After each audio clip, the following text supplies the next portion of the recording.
नमस्ते गुरुदेव। मेरे दोस्त लोग कभी कभी कहते हैं और मजाक उड़ाते हैं कि विवान तुम मंदिर हर रोज़ क्यों जाता है, तुम उपवास क्यों करता है, उसका क्या लाभ है, तुम धर्मस्थल क्यों जाता है, क्या होएगा वहाँ जाके, धर्म का क्या मूल्य है। तो मैं उनको क्या जवाब दूँ? अभी देते क्या हो पहले तो ये बताओ, अभी क्या देते हो? नहीं अभी तो वही नहीं दे पाता हो कुछ। चलो मैं बता देता हूँ।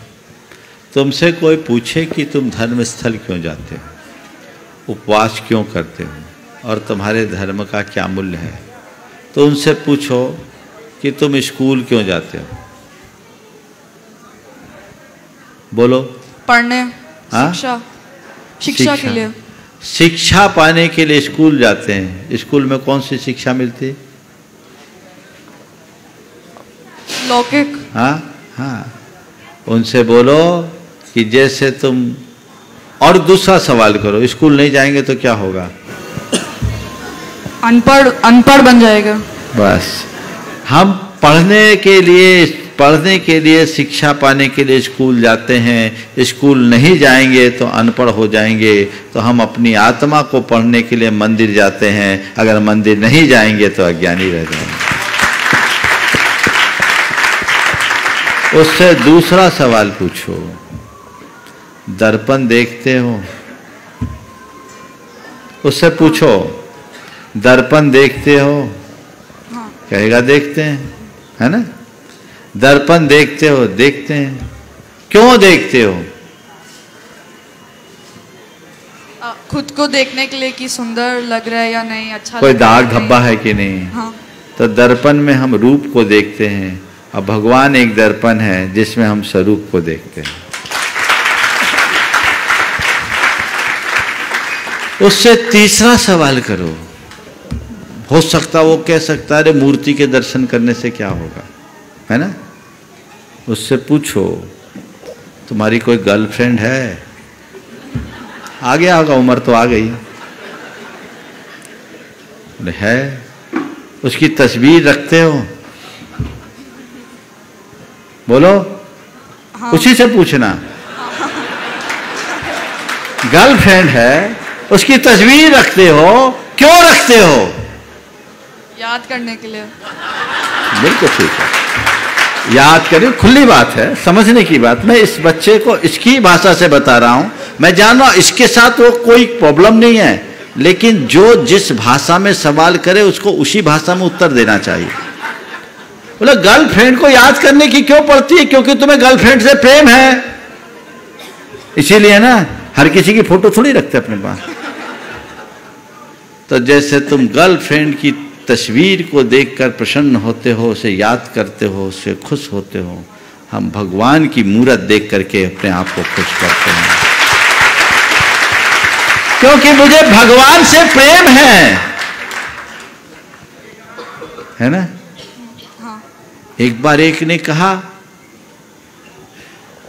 परिवार आया, तेरी उम्र का बच्चा था, एक थोड़ा सा बड़ा होगा। बोले महाराज जी इससे कहो कि ये मंदिर नहीं जाए। मंदिर जाता है, मंदिर नहीं जाता, मंदिर जाए। मैंने उसकी तरफ देखा,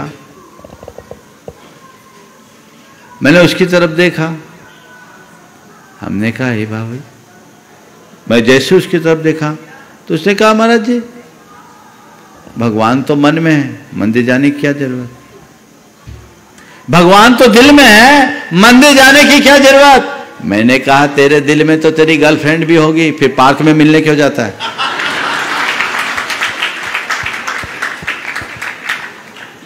दिल में तेरे गर्लफ्रेंड है तो उससे अलग से मिलने के लिए क्यों जाता है? मैंने कहा ध्यान रखना, जिसके दिल में भगवान होता है वो भगवान के दरबार में जाए बिना उसका दिल मानता नहीं है। मेरे दिल में भगवान है, इसलिए मैं भगवान से मुलाकात करने के लिए जाता हूं। समझ गए? और बोलूं? अभी बहुत सारे लोग उसको कोसने लगेंगे कि बहुतों का नाम है, और भैया जी के ऊपर प्रेशर बढ़ जाता है। और उपवास क्यों करते हो? उनसे बोलो हम तो अपनी साधना के लिए उपवास करते हैं, बड़ी वैज्ञानिक साधना, इससे हमारे शरीर का टॉक्सिन खत्म होता है। और ऑटोफेजी के सिद्धांत को पढ़ो, उनसे बोलना। जापान के एक वैज्ञानिक को अभी नोबेल प्राइज मिला इसी पर, जो ये कहता है कि व्यक्ति को हर 8 दिन में एक उपवास करना चाहिए, उससे शरीर का सारा विकार खत्म होता है और कैंसर जैसी बीमारी भी ठीक हो जाती है। आप देखो, आप सब सर्च करना ऑटोफेजी क्या है। और एक और है इंटरवल मील, जिसमें एक भोजन से दूसरे भोजन में 8 घंटे का अंतराल बताया। ये वैज्ञानिक प्रक्रिया है। वो तुमसे पूछता है कि तुम उपवास क्यों करते हो, तुम उससे पूछो तुम खाते क्यों।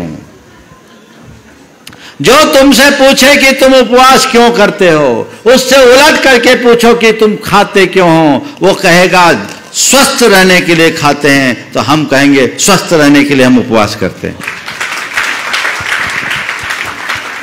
केवल खाते रहोगे तो बीमार रहोगे, और खाने के बीच बीच में उपवास करोगे तो स्वस्थ रहोगे। समझ गए?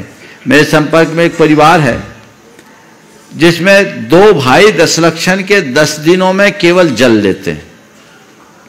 एक बड़े कारपोरेट के संचालक है और दोनों भाई 10 दिन केवल जल लेते हैं। और लोग बोलते कि भैया तुम केवल जल क्यों लेते? एक बार नहीं लेते कि 3 बार 4 बार लेते, दिन दिन में लेते हैं। ठीक है, काम है, लेकिन जल लेना, हमें कुछ नहीं करना। उससे किसी ने कहा भैया इस तरह तुम क्यों करते हो? बोले भैया हम तो एक बात जानते हैं, हम 10 दिन केवल जल लेकर गुजारते हैं तो साल भर हमको सर्दी भी नहीं होती। समझ गए? तो बस यही धर्म का मूल्य है, जो हमारे इमोशंस पर कंट्रोल सिखाता है, जो हमें हमारी बैड हैबिट से बचाता है। अपने जीवन के प्रोग्रेस के लिए इन दोनों चीजों की बहुत गहरी जरूरत है, इसलिए मैं इसे अपनाता हूं। ये उत्तर समझ में आया कि नहीं आया? जोरदार। हाँ।